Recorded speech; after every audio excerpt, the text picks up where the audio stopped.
موضوع زیر بحث ہے کشمیر پاکستان کی شہر ہے، شہر پاکستان کی ہے یہ ارض گل کشمیر،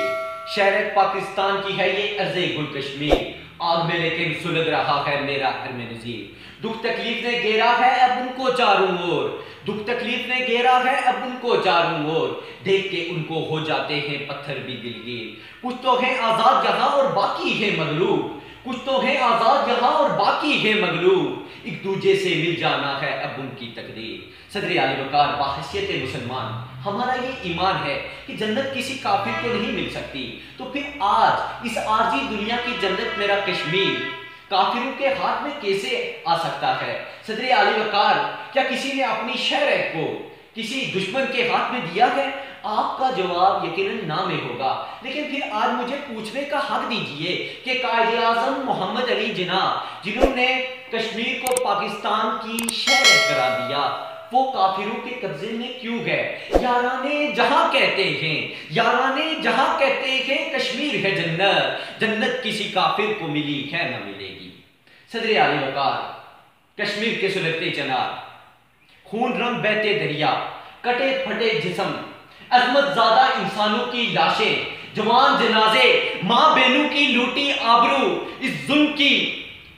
کی مثالیں ہیں جس نے امن عالم کو تباہ کر کے رکھا ہے۔ کتاب سادہ رہے گی کب تک، کبھی تو آغاز باب ہوگا، کتاب سادہ رہے گی کب تک، کبھی تو آغاز باب ہوگا، اجاڑ ڈالی جنہوں نے بستیاں، کبھی تو ان کا حساب ہوگا۔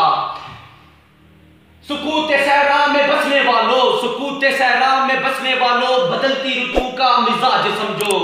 جو آج کا موسم سکون سے گزرا تو کل کا موسم خراب ہوگا۔ صدر علی وقار 5 فروری دراصل میں یاد ہے ان لازوال قربانیوں اور بلبلوں کی جو 80 سالہ بوڑھے سید علی شاہ گیلانی کو حوصلہ عطا کرتی ہیں، تو کہیں برہان وانی شہید کی صورت میں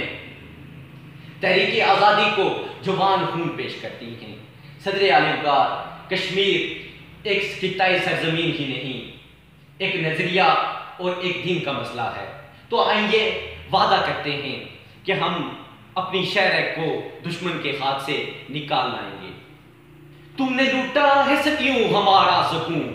تم نے لوٹا ہے صدیوں ہمارا سکون، اب نہ ہم پر چلے گا تمہارا فسون، چارہ گر میں تمہیں کس طرح سے کہوں، تم نہیں چارہ گر کوئی مانے مگر، میں نہیں مانتا میں نہیں جانتا، میں بھی خائف نہیں تختہ دار سے، میں بھی منصور ہوں کہہ دو اغیار سے، کیوں ڈراتے ہو زندہ کی دیوار سے، ظلم کی رات کو جہل کی بات کو میں نہیں مانتا، میں نہیں